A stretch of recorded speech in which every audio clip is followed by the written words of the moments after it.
امام شافعی رحمہ اللہ کہتے ہیں الکیس ہوا الفطن المتغافل، عقل مند آدمی وہ ہے جو اچھی سمجھ رکھتا ہے اور تغافل کرتا ہے، نظر انداز کرتا رہتا ہے۔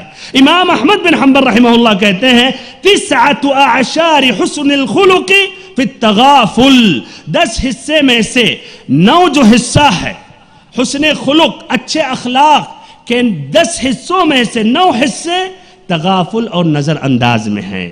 بھائی اور محترم ساتھیوں، کبھی آپ نے اس فارمولے پر عمل آپ کیے ہیں؟ سعادت کے ماہرین اس کو صحیح استعمال کرتے ہیں، آپ بھی عمل کرنے کی کوشش کریں اور دیکھیں پھر کس قدر آپ کی جیت ہو رہی ہے اور اندرونی طور پر احساس کر رہے ہیں کہ آپ خوش نصیب اور معاشرے کے عقل مند آدمی ہیں۔